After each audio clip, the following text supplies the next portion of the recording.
बीच प्रधानमंत्री नरेंद्र मोदी क्या कुछ कह रहे हैं वो सुनवा देते हैं। कि सरकार का खजाना कैसे भरेगा, लेकिन ये बजट उससे बिल्कुल उल्टा है। लेकिन ये बजट देश के नागरिकों की जेब कैसे भरेगी, देश के नागरिकों की बचत कैसे बढ़ेगी और देश के नागरिक विकास के भागीदार कैसे बनेंगे, ये बजट इसकी एक बहुत मजबूत नींव रखता है। साथियों, इस बजट में रिफॉर्म की दिशा में महत्वपूर्ण कदम उठाए गए हैं।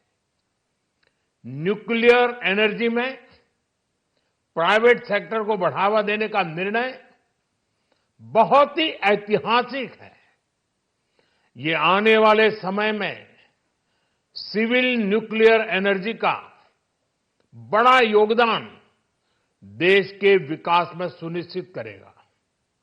बजट में रोजगार के सभी क्षेत्रों को हर प्रकार से प्राथमिकता दी गई है।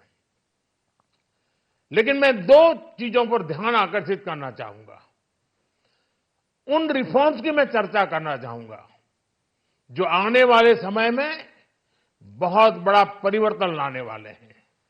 एक, इंफ्रास्ट्रक्चर स्टेटस देने के कारण भारत में बड़े शिप्स के निर्माण को बढ़ावा मिलेगा। आत्मनिर्भर भारत अभियान को गति मिलेगी और हम सब जानते हैं कि शिप बिल्डिंग ये सर्वाधिक रोजगार देने वाला क्षेत्र है। उसी प्रकार से देश में टूरिज्म के लिए बहुत संभावना है। महत्वपूर्ण 50 टूरिस्ट डेस्टिनेशन,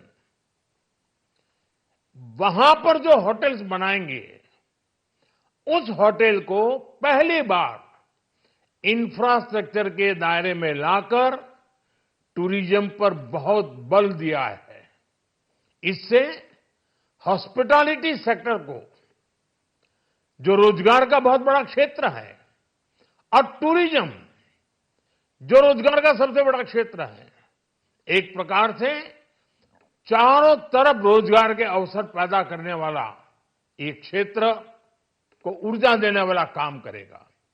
आज देश विकास भी विरासत भी इस मंत्र को लेकर चल रहा है। इस बजट में भी इसके लिए भी बहुत महत्वपूर्ण और ठोस कदम उठाए गए हैं। 1 करोड़ पांडुलिपियों के लिए संरक्षण के लिए, मैन्युस्क्रिप्ट के लिए ज्ञान भारतम मिशन लॉन्च किया गया है। साथ ही भारतीय ज्ञान परंपरा से प्रेरित एक नेशनल डिजिटल रिपोजिटरी बनाई जाएगी। यानी टेक्नोलॉजी का भरपूर उपयोग किया जाएगा और हमारा जो परंपरागत ज्ञान है उसमें से अमृत निचोड़ने का भी काम होगा। साथियों, बजट में किसानों के लिए जो घोषणा हुई है वो कृषि क्षेत्र और समूची ग्रामीण अर्थव्यवस्था में नई क्रांति का आधार बनेगी। पीएम धन धान्य कृषि योजना के तहत 100 जिलों में सिंचाई और इंफ्रास्ट्रक्चर का डेवलपमेंट होगा। किसान क्रेडिट कार्ड की लिमिट 5 लाख तक होने से उन्हें ज्यादा मदद मिलेगी। साथियों, अब इस बजट में 12 लाख रुपए तक की आय को टैक्स से मुक्त कर दिया गया है। सभी आय वर्ग के लोगों के लिए टैक्स में भी कमी की गई है। इसका बहुत बड़ा फायदा हमारे मिडिल क्लास को, नौकरी पेशे करने वाले जिनकी आय बंधी हुई है, ऐसे लोगों को, मिडिल क्लास को इससे बहुत बड़ा लाभ होने वाला है। उसी प्रकार से जो नए नए प्रोफेशन में आए हैं, जिनको नए नए जॉब मिले हैं, इनकम टैक्स की ये मुक्ति उनके लिए एक बहुत बड़ा अवसर बन जाएगी। साथियों, इस बजट में मैन्युफैक्चरिंग पर 360 डिग्री फोकस है, ताकि एंटरप्रेन्योर्स को, एमएसएमईज को, छोटे उद्यमियों को मजबूती मिले और नई जॉब पैदा हो।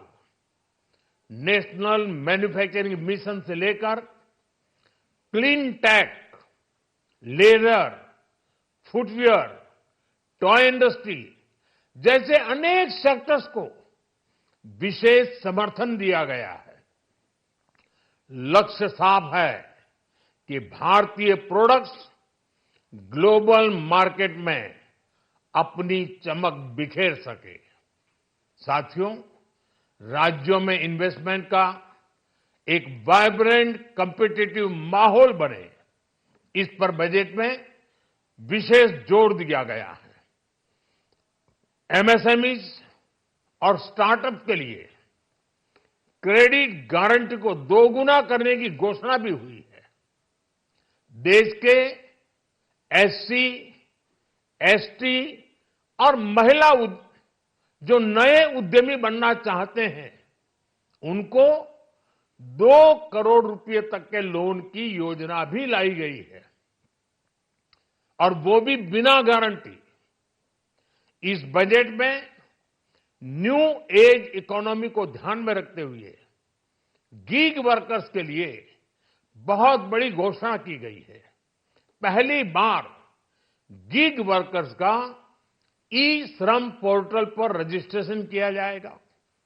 इसके बाद इन साथियों को स्वास्थ्य सेवा और दूसरी सोशल सिक्योरिटी स्कीम्स का लाभ मिलेगा। ये डिग्निटी ऑफ लेबर, इसके प्रति, श्रम एव जयते के प्रति सरकार के कमिटमेंट को दर्शाता है। रेगुलेटरी रिफॉर्म से लेकर फाइनेंशियल रिफॉर्म्स, जन विश्वास 2.0 जैसे कदमों से मिनिमम गवर्नमेंट और ट्रस्ट बेस्ड गवर्नेंस के हमारे कमिटमेंट को और बल मिलेगा।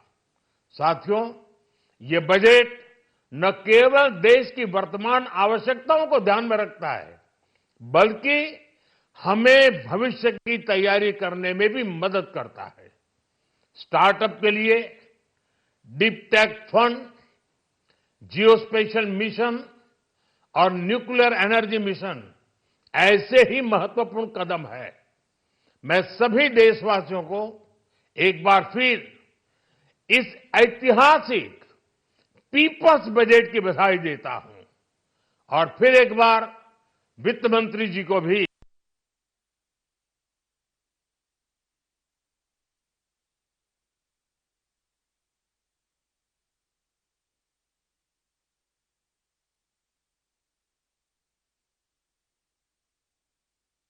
क्या कुछ संभावनाएं, क्या कुछ विकास, उस पर जानकारी देते हुए नजर आए। किस वर्ग को कितना लाभ मिलेगा, इसकी भी साझा जानकारी पेश की। और बजट से बहुत बड़ा परिवर्तन आएगा, 12 लाख तक की आय टैक्स मुक्त होगी। इसके अलावा और भी तमाम बातों का जिक्र किया। साफ तौर पर उनका कहना है कि आत्मनिर्भर भारत को इस बजट के बाद नई गति मिलेगी।